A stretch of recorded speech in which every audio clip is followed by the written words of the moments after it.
കടൽക്ഷോഭം രൂക്ഷമായ തീരദേശ മേഖലയിൽ സംസ്ഥാന സർക്കാരിനെതിരെ രൂക്ഷ വിമർശനവുമായി മത്സ്യത്തൊഴിലാളികൾ. മുഖ്യമന്ത്രി ഉൾപ്പെടെയുള്ളവർ പദ്ധതികൾ വാഗ്ദാനം ചെയ്ത് വഞ്ചിച്ചെന്നാണ് പൊഴിയൂരിലെ മത്സ്യത്തൊഴിലാളികളുടെ പ്രതികരണം. CPM-ന് വോട്ട് ബാങ്ക് മാത്രമാണ് ലക്ഷ്യമെന്നും തീരദേശവാസികൾ ജനം TV-യോട് പ്രതികരിച്ചു. അതേസമയം കടൽക്ഷോഭം രൂക്ഷമായ തിരുവനന്തപുരം ജില്ലയിലെ തീരദേശ മേഖലകൾക്ക് ജാഗ്രതാ നിർദ്ദേശവും തുടരുകയാണ്. കൂടുതൽ വിവരങ്ങളുമായി ശാലിനി ചേർന്നുണ്ട്. ശാലിനി നേരത്തെ പറഞ്ഞതുപോലെ തന്നെ ഇത്രത്തോളം സ്ഥിതിഗതികൾ വഷളാകുന്ന ഒരു സമയത്ത് പോലും സർക്കാരിൻ്റെ ഭാഗത്തു നിന്ന് യാതൊരു തിരിഞ്ഞു നോട്ടവും ഉണ്ടാകുന്നില്ല. ഒരുപക്ഷെ ശക്തമായൊരു പ്രതിഷേധം തന്നെ തീരദേശ മേഖലയിൽ അലയടിക്കുകയല്ലേ?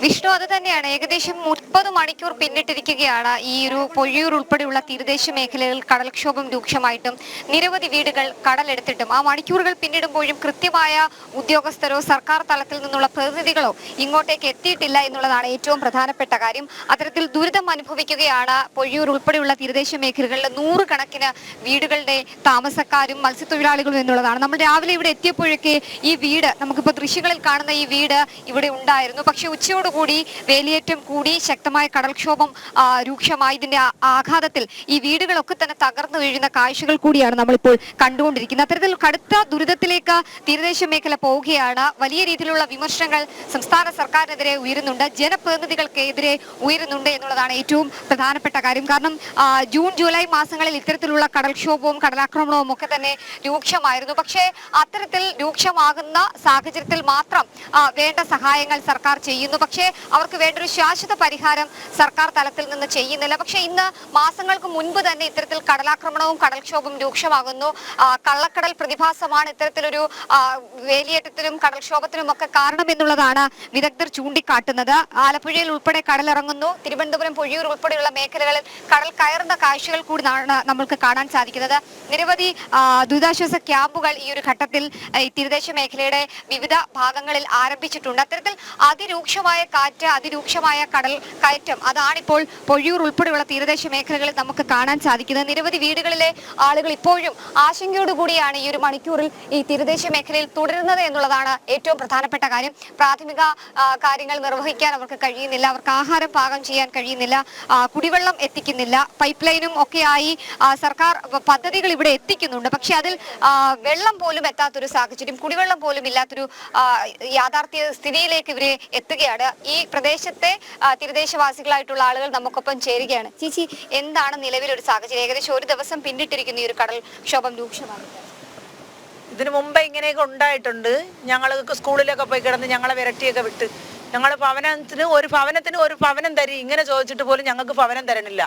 ഞങ്ങൾ ഈ കടപ്പുറത്ത് കടലിൽ കിടന്ന് തന്നെ ഞങ്ങൾ ജീവിക്കുന്നു. ഞങ്ങൾ എന്ത് ചെയ്യണം? ദുരിതാശ്വാസ ക്യാമ്പ് തുടങ്ങിയിട്ടുണ്ട്. നിങ്ങൾ എന്തുകൊണ്ട് അവിടേക്ക് കൃത്യമായി പോകാത്തത്? നിങ്ങൾ ഈ പ്രായം പൂർത്തിയായ മക്കളെയും കുട്ടിയെയും കൊണ്ടൊക്കെ അവിടെ പോയി ആ മക്കൾ കിടക്കുമ്പോ മക്കളല്ലേ, ഈ വലിയ മക്കൾക്കൊക്കെ എന്തെങ്കിലുമൊക്കെ ഇതാകുമല്ല. എല്ലാരും പോകില്ലല്ല, നമ്മൾ പോകും. നമ്മുടെ മക്കളെയും ഭർത്താക്കന്മാരെയും അവരെയൊക്കെ എവിടെ ഇട്ടിട്ട് പോകാൻ? ഇത്രയധികം ദുരിതം വന്നു, ഏകദേശം ഒരു ദിവസം പിന്നിട്ടിരിക്കുകയാണ്. അപ്പം ഏതെങ്കിലും ജനപ്രതിനിധികളോ നിങ്ങൾ ആൾക്കാരോ ആരെങ്കിലും തേടി വന്നു? ഞങ്ങൾ ആരെയും തേടി വന്നിട്ടില്ല. ആരും ഞങ്ങളെ തിരിഞ്ഞു നോക്കാൻ പോലും വന്നിട്ടില്ല. വോട്ട് സമയം മാത്രം വോട്ടിന് വരും. വോട്ടിന് മാത്രം തന്നെ അവർ വരും. ഞങ്ങൾ ഇത്രയും വർഷങ്ങളൊക്കെ ആയി ഞങ്ങൾ ഇവിടെ കിടന്നിട്ട്, 45 വർഷമായി ഈ വീട്ടിൽ കിടന്നിട്ട്. ഇതേപോലെ കടൽ കയറി ഇത്രയും ഇങ്ങനെ വരും. കടൽ വെള്ളത്തിന് ഞങ്ങൾ ഒഴിച്ചു കളയും, കഴുകിയിട്ട് ഇനി താമസിക്കും. ഇതിനു മുമ്പേ ബ്രാലിയ സ്കൂളിലാണ് ഞങ്ങൾ കിടന്നത്. അവിടെ ക്യാമ്പിൽ കിടന്ന് അവിടെ ഞങ്ങൾ കിടന്നവരെ 4-5 ദിവസം കഴിഞ്ഞിട്ട് ഞങ്ങളെ വിരട്ടി വിട്ടു. ഒരു മുമ്പ് ഇരുന്നിട്ട് ഞങ്ങൾ അവിടെ വിരട്ടി വിട്ടതുകൊണ്ടാണ് ഞങ്ങൾ ഇന്ന് പോകാൻ മടിക്കുന്നത്. നമ്മൾ ഈ മക്കളെയും കൊണ്ട് അവിടെ പോയിട്ട് ഇനി എവിടെ പോകാം? അവർ പറയുന്നത് ക്യാമ്പിൽ പോകാൻ വേണ്ടി. 2 ദിവസം കഴിയുമ്പം പറയും, അവർക്ക് മടുക്കുമ്പം പറയും നിങ്ങൾ ഇറങ്ങിപ്പോയി ഇങ്ങനെ പറയുമ്പോ അതുകൊണ്ടാണ് ഞങ്ങൾ പോകണില്ല. അപ്പൊ ഞങ്ങൾ ഇതെല്ലാ സാധനം ഇത് ഇടിഞ്ഞ വീട്ടിൽ എങ്ങനെ താമസിക്കാൻ പറ്റും? എന്തൊരു ശാശ്വത പരിഹാരമോ നിങ്ങൾക്ക് വേണ്ട തീരദേശ മേഖലയിൽ? ഞങ്ങൾക്ക് ഭവനം വേണം, വെള്ളം വേണം, ഈ മക്കളെ സുരക്ഷിതമായിട്ട് വെച്ചിരിക്കാനുള്ള സ്ഥലം ഞങ്ങൾക്ക് വേണം. അതാണ് പ്രായപൂർത്തിയായ മക്കൾക്ക് ഒരു സുരക്ഷിത വേണം, ഒരു ടോയ്ലറ്റ് വേണം. അതൊന്നും ഇല്ലാതെ കാട്ടിലൊക്കെ കാട് പോലും ഇല്ല. കാടൊക്കെ ഇല്ല. ഇപ്പൊ അവര് വലിയ വലിയ വീടും കൊട്ടാരങ്ങളൊക്കെ വെച്ചിരിക്കാം. മുമ്പ് ഞങ്ങൾ കാട്ടിലാണ് പോകും ഞങ്ങളെ കൊച്ചു പ്രായത്തിൽ. ഇപ്പൊ ഞങ്ങളുടെ മക്കൾക്ക് വിദ്യാഭ്യാസം ഞങ്ങൾ എങ്ങനെയെങ്കിലും കൊടുക്കുന്നുണ്ട്. ആ മക്കൾക്ക് ബാത്റൂമിൽ പോകാനുള്ള ഒരു സൗകര്യം ഇവിടെ ഇല്ല. ഇവിടെ എങ്ങനെയെങ്കിലും പോകാൻ പോകാൻ പറ്റുമോ? ഈ അമ്മച്ചിമാരെങ്കിൽ എവിടെയെങ്കിലും പമ്മി അവിടെ ഇരിക്കും. അതാണ് ഏറ്റവും വലിയ പ്രധാനം. മക്കൾക്ക് വലിയ പ്രായമായ മക്കളല്ലേ, അവര് പോകുന്നില്ല. വെള്ളം ഇല്ല, എവിടെ നിന്ന് ഒരു കൂടെ വെള്ളം കൊണ്ടുവരും? ഈ ഞങ്ങളുടെ പൈപ്പെല്ലാം കണ്ടല്ല. അപ്പൊ ഒരു പൈപ്പിൽ നിന്ന് ഒരു ഗ്ലാസ് കുടിവെള്ളം ഞങ്ങൾക്കില്ല. എന്താ ഒരു ശാശ്വത പരിഹാരം ഈ കടലേറ്റത്തിൽ വേണമെന്ന് ആവശ്യപ്പെടും? ഞങ്ങൾക്ക് വെള്ളം വേണം, ഒരു ഭവനം വേണം. ഞങ്ങൾക്ക് ഭവനം, ഏറ്റവും വലുത് ഭവനം. ഞങ്ങൾക്ക് മടങ്ങി കിടക്കണം, അത്രേ ഉള്ളൂ. ഒരു വീട്ടില് 2-3 കുടുംബം താമസിക്കുന്നു, 3-4 കുടുംബം താമസിക്കുന്ന വീടും ഉണ്ട്. അപ്പൊ ഞങ്ങൾക്ക് ഭവനം തരണം. ഞങ്ങൾക്ക് എത്ര വർഷങ്ങളൊക്കെ ഞങ്ങൾ ഈ കടൽ കയറിയാലും ഞങ്ങൾ ഇവിടെ കിടന്നിട്ട് ഇപ്പൊ ഇത്ര ഇടിഞ്ഞിട്ടില്ല. ഇപ്പൊ ഇടിഞ്ഞാണ് പോണത്, അടിയിൽ കൂടെ തോണ്ടിയാണ് വരുന്നത്. എന്റെ അച്ഛന് ഓപ്പറേഷൻ ചെയ്ത അച്ഛനെ അമ്മയെ നടക്കാൻ പറ്റൂല. അവര് വീൽ ചെയർ പോലും ഇല്ല. അവരെ ഞങ്ങള് ഒരു ആട്ടോയില് 4 പേരായിട്ട് ചെയറിൽ ഇരുത്തി ഒരു ആട്ടോയിൽ കയറ്റിയാണ് ഞങ്ങൾ അപ്പുറത്തെ കരയിൽ ഒരു വീട്ടിൽ കൊണ്ട് താമസിക്കണം. എന്റെ അച്ഛനും എന്റെ അമ്മയും നടക്കാൻ പറ്റൂല. അത് അറിഞ്ഞിട്ടാണ് ഞാൻ ഇപ്പൊ വന്നത് ഇവിടെ. എന്ത് തെരഞ്ഞെടുപ്പൊക്കെയാണ്, വോട്ട് ചോദിച്ച ആളുകൾ വരുന്നു. അവര് വന്നിട്ട് ഞങ്ങളുടെ അപ്പന്മാർക്ക് പോത്തിമാർക്ക് ഒരു കുപ്പി ചാരായം വാങ്ങിച്ചു കൊടുത്തിട്ട് പറയും അപ്പച്ചാ അതിൽ വോട്ട് ചെയ്യണമെന്ന് പറയും. അവര് വോട്ടിട്ട് കൊടുക്കും. ഇതാണ് ഇവിടെ നടക്കുന്ന ഇത്. ആദ്യഘട്ട തെരഞ്ഞെടുപ്പ് പ്രചരണം നടക്കുക. ഈ സിറ്റിംഗ് എംപിയോ MLA ആരെങ്കിലും ഇങ്ങോട്ട് വന്നോ? ആരും വന്നിട്ടില്ല.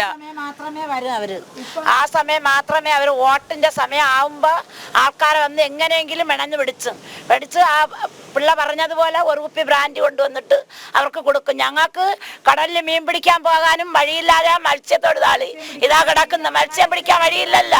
ഇന്ന് ഈ വീട്ടിൽ പോലും ഭക്ഷണം വെച്ചിട്ടില്ല. എങ്ങനെ ഈ കടലിനെ കണ്ട് അവര് തന്നല്ല, നമ്മൾ തന്നെ തീറ്റിപ്പോറ്റ് ചെയ്യും. അപ്പൊ അവർക്ക് ഇന്ന് മീൻ പിടിക്കാൻ പോകാനുള്ള സമയമില്ല. അങ്ങനെ നമ്മൾ പറയണത് ഇത് കടൽ സോകം കൊണ്ട് എന്തുകൊണ്ട് മത്സ്യത്തൊഴിലാളിനെ കടൽ മാത്രം വരുമ്പോ ഞങ്ങൾ സ്കൂളിൽ പോയി താമസിക്കുക എന്ന് പറഞ്ഞോണ്ട് പിന്നീട് ആ കാര്യത്തിന് അങ്ങ് മറന്നു കളയുന്നു. എന്തിനു അവര് വന്നോണ്ട് പറയണ നിങ്ങൾക്ക് ഒരു സമ്പ്രദായമായിട്ട് ഒരു വീടുണ്ടാക്കി തരാം, നിങ്ങളെ ഒരു സ്ഥലത്ത് ഞങ്ങൾ ഒതുക്കാം. എന്തുകൊണ്ട് ആ കാര്യം പറയുന്നില്ല? ഓട്ടെന്ന് പറയുമ്പോ അവർ ഓടിയെത്തും. ഈ ആൾക്കാരുടെ മുമ്പിൽ ഓടിയെത്തിയിട്ട് നിങ്ങളൊന്നും പേടിക്കണ്ട, ഞങ്ങള് അതെല്ലാം ചെയ്തു തരും, നിങ്ങളുടെ വീടിന് മെയിൻ്റെനൻസ് വാങ്ങിച്ചു തരും, അത് വാങ്ങിച്ചു തരും. പിന്നീട് ഒന്നും ചെയ്യൂല. ഇപ്പൊ മോദി ഞങ്ങൾക്ക് ഒരു പൈപ്പ് കൊണ്ടെത്തിയെന്ന്, ആ പൈപ്പിൽ വെള്ളം എവിടെയാ? വെള്ളം കിട്ടുന്നില്ല. പ്രാദേശികമായിട്ടുള്ള ആളുകളാണ് അതിൽ ഉത്തരവാദിത്തം കാണിക്കണം. അവരും നിങ്ങളെ അവഗണിക്കുവാണ്? ഇല്ല, ആരും ഞങ്ങൾ പറയുന്നില്ലേ. വോട്ടിടുന്നുണ്ടോ? വോട്ട് വരല്ലേ എന്ന് വോട്ടിട്ട് കൊടുക്കും. ഞങ്ങൾ ആർക്കാണ് വോട്ടിടേണ്ടത് വോട്ടിട്ട് കൊടുക്കും. നമ്മൾ എന്തിനു വെറുതെ കളയാ? അവരുടെ ഭാവിയെങ്കിലും നന്നായിട്ട് പോട്ട്. അവർ 10 വർഷം 5 വർഷം ജയിച്ചിരിക്കുമ്പോ അവരുടെ ആൾക്കാരെ മാത്രം തന്നെ നോക്കും.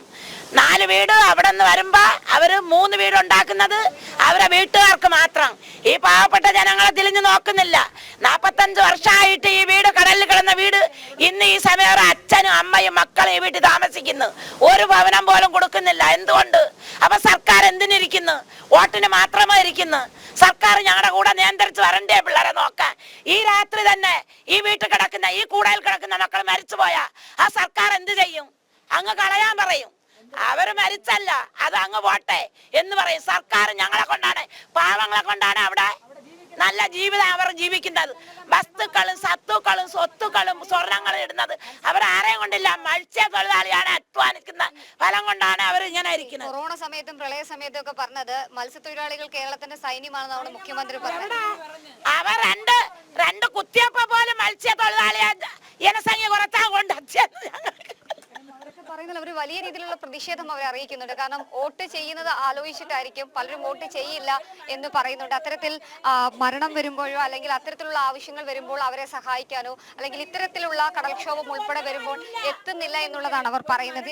വരെയാണെങ്കിൽ അവരെന്തിനും ഒരു സ്ഥാനാർത്ഥിനെ കൊണ്ടുവരും. ഇത് ഞങ്ങളുടെ ആളാണ്. ഈ മരണം കിടക്കുന്ന ആ സമയത്ത് കുറച്ച് മെമ്പർമാരും കുറച്ച് ആൾക്കാരും ഒരു ഇത് റീത്ത് വെച്ചിട്ട് പറയും ഇത് ഞങ്ങളുടെ ആളാണ്, നാട്ടുകാരെ കാണിക്കാൻ വേണ്ടി. അതിനുശേഷം അവരെ കാണൂല. ഇതാണ് ഇവിടെ നടക്കുന്ന സംഭവം. വോട്ട് മാത്രം ലക്ഷ്യം വെച്ച് ഇങ്ങോട്ടേക്ക് എത്തുന്നു എന്നുള്ളതാണ് ഇവരൊക്കെ പറയുന്നത്. വളരെയധികം ദുരിതത്തിലാണ്. നമുക്കറിയാം നിരവധി വീടുകളിലൊക്കെ വെള്ളം കയറി ദുരിതം അനുഭവിക്കുന്ന സാഹചര്യം. അനി ഇന്ന് ചോറൊക്കെ കഴിച്ചു ഉച്ച സമയം? ഇല്ല, ഒന്നും കഴിച്ചില്ല.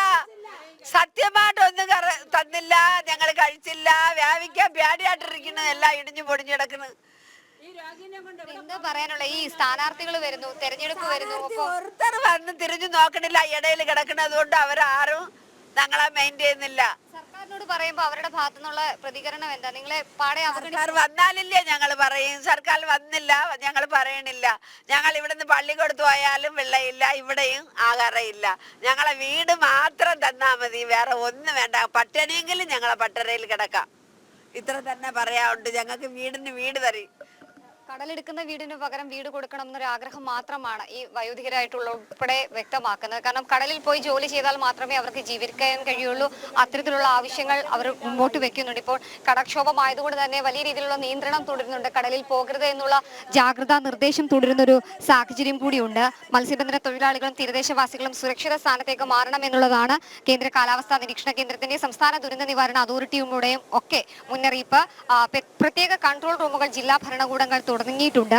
തിരുവനന്തപുരം കളക്ടറേറ്റ് ഉൾപ്പെടെ കൺട്രോൾ റൂമുകൾ തുറന്നിരിക്കുകയാണ്. വലിയ രീതിയിലുള്ള ഒരു ആശങ്ക ഈ ദിവസവും ഇപ്പോൾ തീരദേശ മേഖലയിൽ നിൽക്കുകയാണ്. പൊഴിയൂര്, വർക്കല ഉൾപ്പെടെയുള്ള മേഖലകൾ, തീരദേശ മേഖലകളിലൊക്കെ തന്നെ ഈ ഒരു ആശങ്ക നിലനിൽക്കുന്നുണ്ട്. പുലിമുട്ട് നിർമ്മാണമാണ് ഇവർ പ്രധാനമായും മുന്നോട്ട് വയ്ക്കുന്ന ഒരു ആവശ്യം. കഴിഞ്ഞ ദിവസങ്ങളടക്കം ഇവിടെ എത്തിയ കേന്ദ്രമന്ത്രിയും ഒപ്പം തന്നെ തിരുവനന്തപുരത്തെ NDA സ്ഥാനാർത്ഥിയുമായ രാജീവ് ചന്ദ്രശേഖർ അതിനുള്ള ഉറപ്പ് കൂടി ഇവിടുത്തെ തീരദേശ ജനതയ്ക്ക് നൽകിയിട്ടുണ്ട്. അതിനിടയിലാണ് ഇത്തരത്തിലുള്ള കടൽക്ഷോഭമൊക്കെ നടക്കുന്നത്. പ്രത്യേകിച്ച് തെരഞ്ഞെടുപ്പ് ആയതുകൊണ്ട് തന്നെ അതിന്റെ പ്രവർത്തനങ്ങൾ മുന്നോട്ട് കൊണ്ടുപോകുന്നതിൽ ചില സാവകാശങ്ങളും നിയമപ്രശ്നങ്ങളും ഒക്കെ ഉള്ളതുകൊണ്ടാണ് അത്തരത്തിലുള്ള നടപടികൾ ചെറിയ തോതിൽ വൈകുന്നത്. പക്ഷേ കഴിഞ്ഞ 15 വർഷമായി ഇവിടെ ഉണ്ടായിരുന്ന സിറ്റിംഗ് MP ശശി തരൂരിന്റെ ഭാഗത്തു നിന്ന് കൃത്യമായ ഇടപെടൽ ഈ തീരദേശ മേഖലകൾക്ക് ലഭിച്ചിട്ടില്ല എന്നുള്ളതാണ്. പല ഘട്ടങ്ങളിലും ശശി തരൂർ ഉൾപ്പെടെയുള്ളവർ ഈ റോഡിനപ്പുറത്തൂടെ പോകുന്ന സാഹചര്യം മാത്രമേ ഉണ്ടാകാറുള്ളൂ. ഇങ്ങോട്ടേക്ക് എത്തി തീരദേശ ജനതയുടെ ശരിയായ പ്രശ്നങ്ങൾ എന്തൊക്കെയാണ് എന്ന് മനസ്സിലാക്കാൻ പ്രാധാന്യം നൽകിയിട്ടില്ല. ഒപ്പം തന്നെ CPMന്റെ നേതാക്കന്മാരും അത്തരത്തിലുള്ള നിലപാടുകളൊക്കെയാണ് സ്വീകരിക്കുന്നത് എന്നുള്ളൊരു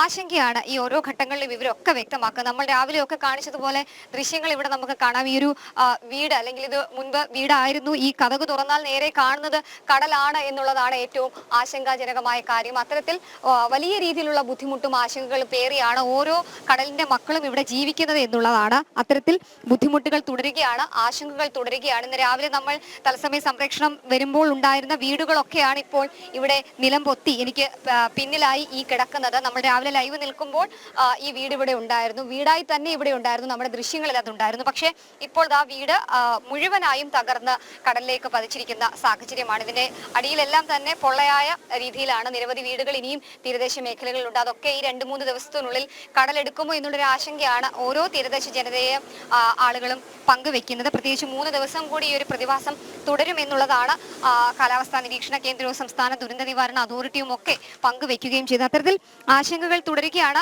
ജാഗ്രത പാലിക്കണമെന്ന നിർദ്ദേശം മാത്രമാണ് ഈ ഘട്ടത്തിൽ ഇപ്പോൾ കേന്ദ്ര കാലാവസ്ഥാ നിരീക്ഷണ കേന്ദ്രവും സംസ്ഥാന ദുരന്ത നിവാരണ അതോറിറ്റിയും ഈ ഘട്ടത്തിൽ നൽകിക്കൊണ്ടിരിക്കുന്നത്. അത്തരത്തിലുള്ള നടപടികളും ഒക്കെയാണ് ഇപ്പോൾ സ്വീകരിച്ചുകൊണ്ടിരിക്കുന്നത്. ദൃശ്യങ്ങൾ വളരെ വൈകാരികമായ രീതിയിലേക്ക് പോകുന്നുണ്ട്. രാവിലെ അടക്കം പല വീട്ടമ്മമാരും പ്രദേശവാസികളും ഒക്കെ താമസിച്ചത് അത്തരത്തിലാണ്. കാരണം മരണം വരെയും ഇവിടെ തുടരുമെന്നുള്ളതാണ് ഈ ഓരോ കുടുംബവും വ്യക്തമാക്കുന്നത്. അല്ലാതെ ദുരിതാശ്വാസ ക്യാമ്പുകളിലേക്ക് പോകുമ്പോൾ അർഹതപ്പെട്ട കാര്യങ്ങളൊന്നും കൈകളിലേക്ക് കിട്ടുന്നില്ല. ഒപ്പം തന്നെ അവിടെ അവഗണന മാത്രമാണ് നേരിടുന്നത്.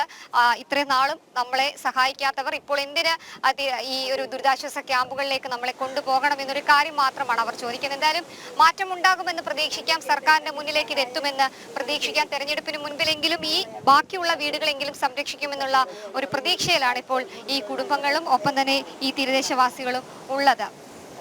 ശാലിനി, ഇവിടെ എടുത്തു പറയേണ്ട പ്രധാനപ്പെട്ട കാര്യമെന്ന് പറയുന്നത് ഈ കടൽക്ഷോഭത്തിന്റെ ഇരകൾ മാത്രമല്ല ഇവർ. ഒരുപക്ഷെ നോക്കിക്കഴിഞ്ഞാൽ മാറി മാറി ഭരിച്ച ഇടത് വലത് മുന്നണികളുടെ ദുർഭരണത്തിന്റെ ഇരകൾ കൂടിയല്ലേ ഇവർ. മാത്രമല്ല എടുത്തു പറയേണ്ട കാര്യം, ഈ ഒരു സാഹചര്യത്തിൽ പോലും സർക്കാരിൻ്റെ പ്രതിനിധികൾ ഇവരെ വന്ന് നേരിൽ കാണുകയോ അല്ലെങ്കിൽ വിവരങ്ങൾ ചോദിച്ചറിയുകയോ ചെയ്തിട്ടില്ല എന്ന് പറയുമ്പോൾ സർക്കാർ കാണിക്കുന്ന ഒരു കൊടിയ വഞ്ചന തന്നെയല്ലേ ഇത്. ഒരുപക്ഷെ നമുക്കറിയാം, പ്രളയകാലത്ത് കേരള ജനതയുടെ രക്ഷകരായിരുന്നു മത്സ്യത്തൊഴിലാളികൾ എന്ന് പറയുന്നത്. അവരെപ്പോലും കൃത്യമായി നോക്കി കാണുന്നില്ല എന്ന് പറയുമ്പോൾ സർക്കാരിന് അത് ശക്തമായൊരു തിരിച്ചടി തന്നെയല്ലേ.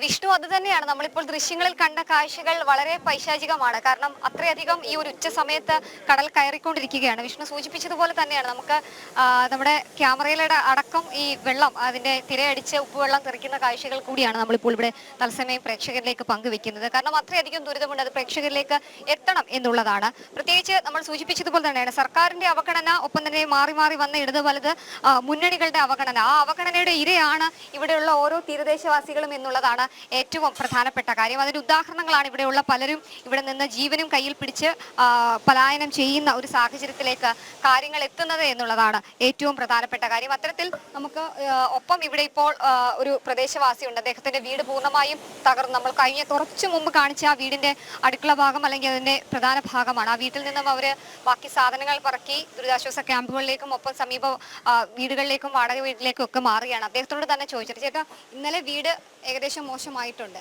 ഇവിടെ ജീവിക്കാൻ കഴിയാത്തൊരു സാഹചര്യം, എന്താണ് സർക്കാരിനോട് പറയാനുള്ളത്? സർക്കാരോട് പറഞ്ഞ് ഞങ്ങളുടെ വീടിൻ്റെ പകരം വീട് തന്നാൽ മതി, വേറെ ഞങ്ങൾക്ക് വേറെ ഇത് ഒന്നും വേണ്ട, വീടിൻ്റെ പകരം വീട് തന്നാൽ മതി. നിങ്ങൾ ഒരു 10 തന്നാൽ ഒന്നും തരൂല്ല, നമുക്ക് ചോദിക്കാനും പോകത്തില്ല. നമ്മൾ എന്തിനാണ് നമ്മൾ കൈകാലുണ്ടെങ്കിൽ തന്നെ നമുക്ക് കടല കൊണ്ട് കിട്ടിയാൽ തന്നെ നമ്മൾ വീട്ടിൽ കഞ്ഞൂടി മുട്ട് ഇപ്പം പോകാടിച്ച് പോയി സാർ ഒരാഴ്ച പോലും കൂടുതലായി. ഇപ്പം ഇന്ന് പോകാൻ പോകുന്നത് മണിക്ക് നമ്മുടെ വഞ്ചി കിടക്കുന്നത് കാസർഗോഡാണ് കിടക്കുന്നത്. നമ്മൾ ഇന്ന് രാത്രി പോകാൻ പോകുന്നത്. പോയിട്ട് എപ്പം തിരിച്ചു വരുമെന്ന് അറിയത്തില്ല. അപ്പം തിരിച്ചു വരുന്നതിന് മുമ്പ് ഭാര്യ മക്കൾ ജീവനോടെ ഇരിക്കുമോ ഇല്ല നമുക്ക് അറിയാൻ പറ്റുന്നില്ല. ആ അവസ്ഥയാണ് ഇപ്പോൾ ജീവിക്കുന്നത്. പിന്നെ തിരിച്ചു വരുമ്പോൾ നമ്മൾ കളഞ്ഞിട്ട് ഇപ്പോൾ 1 മാസം 2 മാസം കളഞ്ഞിപ്പോൾ വന്നാൽ ഭാര്യ മക്കളും ജീവൻ ഉണ്ടാകുമോ ഇത് ഇല്ലയോ എന്ന് നമുക്ക് ഒന്നും പറയാൻ പറ്റാത്ത ഇപ്പോഴത്തെ അവസ്ഥയാണ്. രണ്ടാമത്തെ വീട് ആ വീടൊക്കെ എല്ലാം ഇപ്പം ഞാൻ പപ്പാതിരിക്കുന്നതാണ്. വരുന്നതിന് മുമ്പ് എന്ത് ആവുന്നതെന്ന് നമുക്കറിയാൻ പറ്റുന്നില്ല. ആ അവസ്ഥയാണ് ഇപ്പോൾ ഞങ്ങളിപ്പോൾ ജീവിച്ചുകൊണ്ടിരിക്കുന്നത്. വേറെ ഒരു നമുക്ക് ഇതില്ലാതെ വേറെ ഒരു മാർഗം ഇല്ല. കൂറ്റൻ തിരമാലകളാണ് ഇങ്ങോട്ടേക്ക് വന്നുകൊണ്ടിരിക്കുന്നത്. അദ്ദേഹം ഈ ദൂരെയൊക്കെ മത്സ്യബന്ധനത്തിന് പോകുന്ന വ്യക്തിയാണ്. അപ്പം ഏകദേശം 1 മാസത്തോളം മാറി നിന്ന് തിരികെ വരുമ്പോൾ വീടും കുടുംബവും കുടുംബാംഗങ്ങളും ഇവിടെ ഉണ്ടാകുമോ എന്നുള്ളൊരു ചോദ്യം, അത് സർക്കാരിനോട് കൂടിയുള്ളൊരു ചോദ്യമാണ്. പ്രത്യേകിച്ച് അവർക്ക് വേണ്ടത് നീതിയാണ്, അവർക്ക് വേണ്ടത് അവരുടെ ജീവിത മാർഗമാണ്. ഇവിടെ നിന്ന് മാറ്റി അവരെ സുരക്ഷിതമായ ഒരു സ്ഥാനത്തേക്ക് മാറ്റുക, ഒപ്പം തന്നെ നഷ്ടപ്പെട്ടു പോകുന്ന വീടുകൾക്ക് പകരം അവർക്ക് സുരക്ഷിത അധികം ലക്ഷങ്ങളോ അല്ലെങ്കിൽ അത്തരത്തിലുള്ള കാശോ പണമോ ഒന്നും വേണ്ട, ചെറിയൊരു വീട്, അവർക്ക് അടച്ചുറപ്പുള്ളൊരു വീട് സർക്കാർ സംവിധാനം ഒരുക്കുക, കുടിവെള്ളം, ഒപ്പം തന്നെ അവർക്ക് ശൗചാലയം ഉൾപ്പെടെയുള്ള സൗകര്യങ്ങൾ ഒരുക്കുക എന്ന് മാത്രമാണ് അവർ ആവശ്യപ്പെടുന്നത്. എന്തായാലും കടൽ പ്രക്ഷുബ്ധമാണ്. കടൽക്ഷോഭം 3 ദിവസം കൂടി തുടരുമെന്നുള്ളതാണ്. ഒരുപക്ഷെ നമ്മൾ രാവിലെ 6 മണിയോടുകൂടി ഈ മേഖലയിൽ എത്തിയതാണ്. പൊഴിയൂർ മേഖലയിൽ രാവിലെ 6 മണിയോടുകൂടി എത്തുമ്പോൾ ശാന്തമായിരുന്ന തിരകളായിരുന്നു രാവിലെ എങ്കിൽ ഇപ്പോൾ കൂറ്റൻ തിരമാലകൾ, ഒരുപക്ഷെ സുനാമിക്ക് സാമാന്യമായ അല്ലെങ്കിൽ സമാനമായ രീതിയിലുള്ള തിരമാലകളാണ് ഇപ്പോൾ വന്നുകൊണ്ടിരിക്കുന്നത്. അത്തരത്തിൽ ഇവർക്ക് ആശങ്കകളുണ്ട്. ഒരുപക്ഷെ സുനാമി വരുമോ എന്ന് പോലുമുള്ള ആശങ്കകൾ ഇവർക്ക് മുന്നിലുണ്ട്. അത്രയധികം തിരമാലകളാണ് ഇങ്ങോട്ടേക്ക് വരുന്നത്. ഒപ്പം തന്നെ കടലിൽ നിന്നുള്ള മലിനമായ വെള്ളം, മലിനമായ വസ്തുക്കളൊക്കെ ഈ വീടുകളിലേക്ക് എറിച്ചു കയറുന്നു. ഒപ്പം തന്നെ അവർക്ക് ശാന്തമായി ഉറങ്ങാൻ കഴിയുന്നില്ല. ആശങ്കയല്ലാതെ കുഞ്ഞു കുട്ടികൾ ഉൾപ്പെടെ ഉള്ളവരുമായി അവർ ഇറങ്ങി ഓടുന്ന സാഹചര്യം. കുഞ്ഞു മക്കളുണ്ട്, അവർക്ക് ഉറങ്ങാൻ പറ്റുന്നില്ല, അവർക്ക് ഭക്ഷണം പാകം ചെയ്ത് കൊടുക്കാൻ പറ്റുന്നില്ല. അത്തരത്തിൽ വളരെയധികം വൈകാരികമായ നിമിഷങ്ങളിലൂടെയാണ് പൊഴിയൂർ ഉൾപ്പെടെയുള്ള തലസ്ഥാന ജില്ലയിലെ തീരദേശ മേഖല കടന്നു പോകുന്നത്. വിഷ്ണു, വ്യക്തമാണ്. ശാലിനിയാണ് വിശദമായ റിപ്പോർട്ടുകൾ പങ്കുവച്ചത്.